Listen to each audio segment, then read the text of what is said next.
Bab 32, Plester. Amar yang awalnya kaget, tampak tertawa terbahak-bahak ketika mengetahui jika Meisha menjadi korban pengeroyokan massa melalui pemberitaan di televisi. Dia terus mencoba menahan tawanya membayangkan jika teman barunya itu pasti babak belur setelah menjadi sasaran kemarahan para buruh di perusahaan tempatnya bekerja. Dia lantas berinisiatif untuk menengoknya dengan datang langsung ke rumah sakit. Amar akan berpura-pura bersimpati atas apa yang terjadi padanya, karena biar bagaimanapun dirinya harus terus menjalin hubungan baik dengan Meisha, sebab hanya lewat dari Meisha sajalah Amar bisa memperoleh informasi mengenai Lela dan suaminya. Setelah memarkirkan kendaraannya, Amar bergegas masuk ke dalam rumah sakit. Dia langsung menuju kamar Meisha setelah menanyakannya kebagian informasi dengan membawa aneka macam buah-buahan berbentuk parsel. Amar berjalan dengan santainya, hingga tiba-tiba dia dibuat tertegun ketika melihat seseorang yang dikenalnya. Alfian, mantan adik iparnya, tampak sedang berbicara dengan dua orang perawat sambil melihat map yang dipegangnya. Amar langsung teringat jika Alfian yang menjebloskannya ke penjara. Dia bahkan ingat jika Alfian sampai menyewa pengacara untuk memastikan jika dirinya harus dibui. Mengingat itu, membuat Amar geram dan marah. Dia terus menatap Alfian dengan penuh kebencian. Seandainya saja Alfian dan istrinya waktu itu tidak ikut campur urusan rumah tangganya, maka belum tentu dirinya harus meringkuk di balik jeruji besi. Amar yang terus memperhatikan Alfian dibuat kaget ketika melihat dua orang wanita bercadar berjalan menghampiri mantan adik iparnya itu.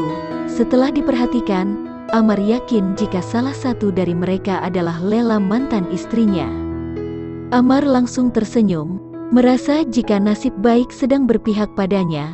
Tak perlu susah-susah memikirkan cara untuk menemui mantan istrinya. Keberuntungannya malah membawa Lela langsung ke hadapannya. Niatnya untuk menjenguk Meisha dia tunda. Amar tak mungkin menyia-nyiakan kesempatan berharga ini. Dia akan mencari cara untuk menemui mantan istrinya. Hanya dengan menampakkan wajahnya saja Amar yakin jika itu akan langsung memporak-porandakan kejiwaan Lela. Membayangkan jika mantan istrinya itu akan langsung ketakutan dan bahkan menangis histeris. Sementara itu, kami hanya tinggal menunggu obat. Perawat sedang mengambilkannya. Aisyah melihat suaminya. Kalau begitu duduklah dulu, ucap Alfian sambil menggiring istrinya untuk duduk di bangku. Lela membantu adiknya untuk duduk. Apa kata dokter? Tanya Alfian menanyakan hasil konsultasi Lela dengan psikiater. Dokter kembali menjadwalkan konsultasi seminggu sekali, jawab Aisyah dengan ragu sambil melihat kakaknya. Alfian langsung terdiam. Jawaban Aisyah sudah cukup menjelaskan jika kondisi kakak iparnya tidak cukup baik setelah sedikit lagi hampir akan sembuh total. Tidak apa-apa kan kak? Demi menghilangkan mimpi buruk dan insomnia kakak kita harus berkonsultasi seminggu sekali, tanya Aisyah tersenyum sambil melihat kakaknya. Lela ikut tersenyum.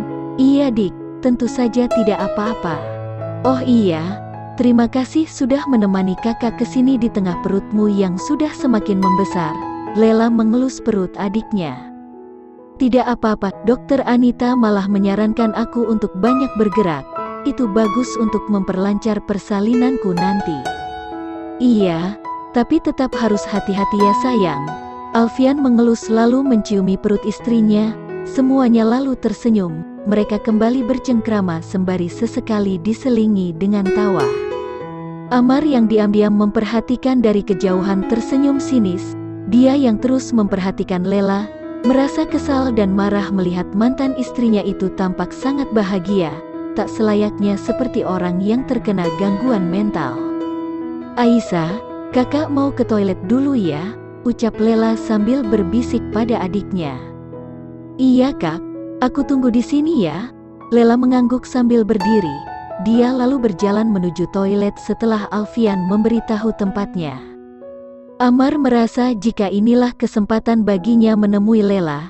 Diam-diam dia mengikutinya di belakang. Amar menyandarkan tubuhnya pada dinding, senyumnya seringai sambil melipat kedua tangannya di depan dada. dia sedang menunggu Lela keluar dari toilet. Amar tampak sudah tak sabar, dia sudah membayangkan bagaimana wajah Lela nanti jika melihatnya. Tiba-tiba dia dikagetkan oleh seseorang yang menarik kerah bajunya dengan kasar, menariknya dengan cepat untuk memasuki toilet pria yang ada di depannya. Setelah berada di dalam toilet kosong itu, Zain menarik kerah baju Amar dengan semakin kencang sambil mendorongnya ke dinding. Amar, 25 tahun, duda, tinggi badan 170, berat badan 63, anak tunggal, golongan darah 0, pendidikan S1 Kairo Mesir, S2 gagal di tengah jalan, residivis kasus penganiayaan pada perempuan. Zain tersenyum sinis. Amar yang masih kaget mencoba melepaskan jeratan tangan Zain. "Lepaskan aku." Zain malah semakin menarik dengan kencang kerah baju Amar. "Si siapa kamu?" tanya Amar keheranan. "Sebelum mengajak berperang, harusnya kamu mencari tahu siapa lawanmu." Amar menatap wajah Zain. "Apa kamu suami Lela?" Zain tersenyum sinis. "Jangan pernah berpikir untuk mengganggu istriku, karena aku tak akan pernah membiarkannya." Amar yang kini sudah tahu lelaki di hadapannya menepis tangan Zain dengan kuat sambil mendorongnya, hingga akhirnya bajunya terlepas dari cengkeraman tangannya.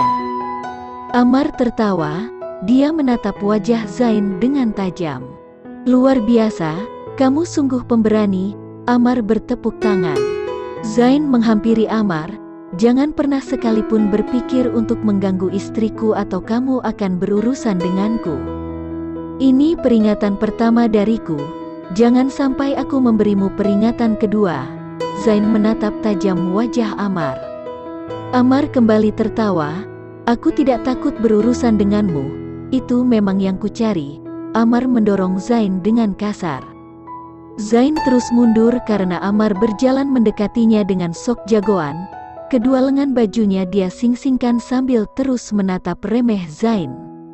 Amar bersiap untuk menarik baju Zain, namun siapa sangka jika dia kalah cepat dengan lawannya. Zain dengan sigap menarik tangannya dan langsung memelintirnya ke belakang. Amar yang kini sudah berjongkok dengan tangan yang terus dipelintir oleh Zain mengaduh kesakitan. "Haruskah aku memotong tangan yang sudah menyiksa istriku ini?" tanyanya sambil tersenyum. Amar tak menjawab, dia hanya terus mengaduh, meminta Zain agar melepaskan tangannya. "Itulah sebabnya kamu harus mencari tahu dulu siapa sebenarnya musuh yang ingin kau hadapi." Zain melepaskan tangan Amar dengan kasar. Amar masih meringis kesakitan sambil memegangi tangannya. "Kali ini aku melepaskanmu," ucap Zain sebelum akhirnya dia pergi meninggalkan toilet dan Amar yang masih meringis. "Kurang ajar." Amar tak terima dengan kekalahannya. Asteris Lela terus menatap luka cakar di tangan suaminya. Tidak berdarah namun tampak sangat menyakitkan karena kulitnya mengelupas. Sementara Zain fokus menyetir dengan wajahnya yang serius. Dia terus mengingat kejadian tadi di mana hampir saja Amar berhasil menemui Lela. Zain yang sangat geram refleks memukul kemudi di depannya, membuat Lela kaget dan langsung melihat suaminya. Zain langsung menyadari kesalahannya. "Maaf, aku sedang kesal, pekerjaanku di kantor banyak sekali." Zain berkilah. "Bisa tolong berhenti sebentar?" ucap Lela melirik suaminya. Zain heran, namun tanpa banyak bertanya dia menuruti keinginan istrinya. Lela mengambil sesuatu dalam tasnya. Setelah itu dia melihat Zain dengan ragu. Zain hanya terdiam keheranan. Lela memberanikan diri mengulurkan tangannya mendekati tangan Zain. Setelah itu dengan ragu namun pasti, dia memegang tangan suaminya. Zain kaget melihat tangannya dipegang Lela. Untuk kali pertama sejak mereka menikah, Zain akhirnya bersentuhan dengan istrinya. Lela menempelkan plester di tangan suaminya yang luka. Zain hanya tersenyum senang dengan hatinya yang berbunga-bunga. "Lain kali tolong lebih hati-hati." Zain mengangguk.